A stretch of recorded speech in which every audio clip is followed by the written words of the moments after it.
a much more magnanimous statement released by Dan Gilbert this time around. We will always remember the evening of June 19, 2016, as the Cleveland Cavaliers, led by LeBron James, ended the 52-year drought, delivering the long, elusive championship that many thought they would never see.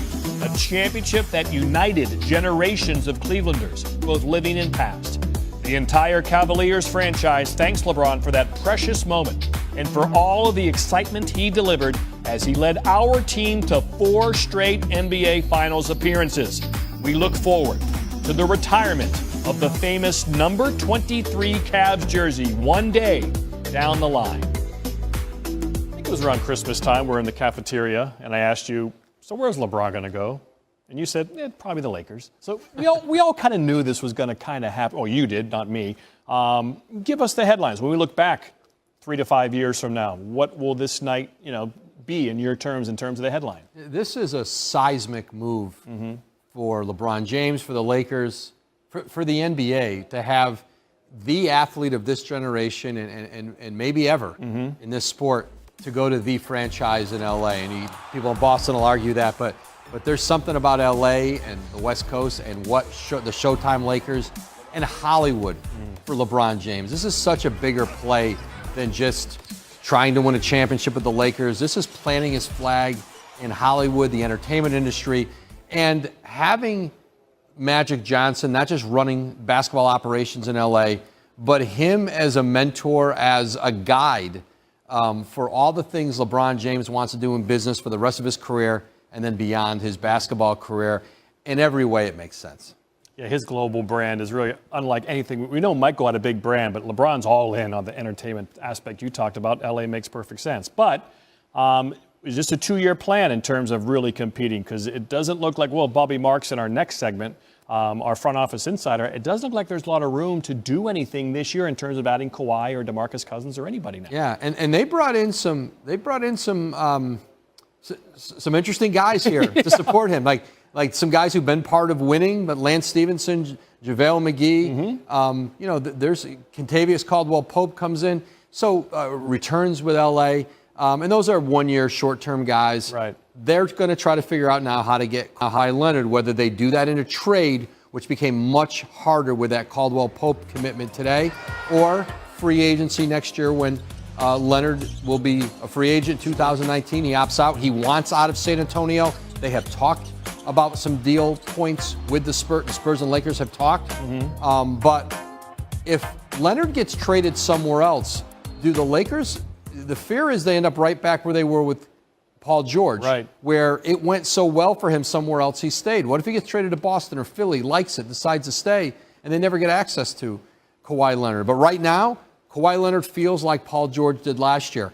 I want to be a Laker. I'll get there in free agency.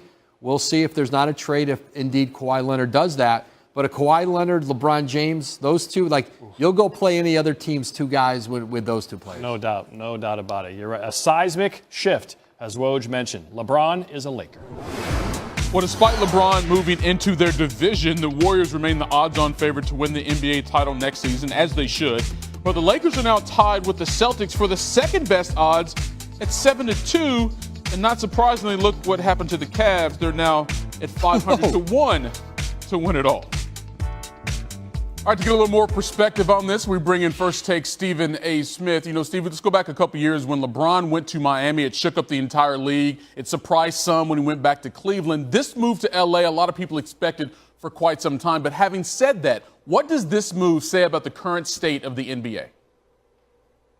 Well, it just said, people can look at it and they could lament the lack of parity because all the best players seem to be in the Western Conference. There's no doubt about that. It's one of those things that will prompt discussion as to whether or not the commissioner needs to revisit seedings in the playoffs instead of having 8 teams in the East, 8 teams in the West. Just do 1-16 and get it over with so we can have some semblance of competition. But I really don't care about that right now. I'm from the streets of New York City, the big city, the bright lights and what have you. LA is obviously the second largest market in the country. country, Chicago being third. And between those three cities, there are 5 NBA teams, and not a single one of them made the playoffs this past season. That's simply not good as far as I'm concerned. That doesn't mean that the NBA can't thrive without those guys in the postseason. Clearly, Golden State being in the mix, Houston being in the mix is incredibly relevant. But the Lakers being relevant again, having missed the playoffs for the last 5 years, it does just make your hair stand up on your skin. It gets you hyped and excited about the possibilities, recognizing Laker Nation, the tradition that the Lakers franchise has, and the fact that you can get a guy the magnitude of LeBron James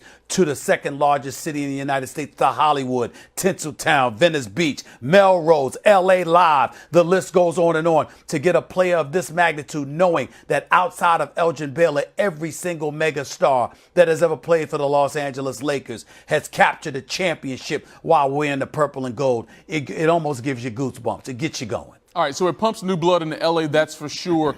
What does it do for the city of Cleveland as well as that Cavs franchise? Well, it returns them to the dormant state of affairs that once existed before LeBron James arrived. There's no doubt about that, but in the same breath, it's going to be devoid of the level of vitriol they had when he first departed to take his talents to South Beach back in 2010. This time around, he came back to Cleveland to fulfill a promise that he had made to the franchise, to the city, to the Northern Ohio area that had been devoid of a championship in any sport for over a half century. And 2 years in, he delivered on that promise. 4 straight years, he took them to an NBA Finals. He owes them absolutely nothing. Everybody with sense there knows he owes them absolutely nothing. Plus, he fulfilled his promise. So when you take all of those things into consideration, it's a reason to lament things, but not have the vitriol and venom that you once had. Yeah, he gave them something they never had before, and I have a feeling he will always be that area's favorite son. Stephen A. Smith, appreciate the time. Kobe Bryant tweet, welcome to the family, King James. Hashtag Lakers for life. Hashtag strive for greatness. Jimmy Bush, Magic Johnson also tag, and RP, Rob Pelinka, well done. Meanwhile, don't miss this. Our front office insider Bobby Marks breaks down how the addition of LeBron impacts the current Laker roster.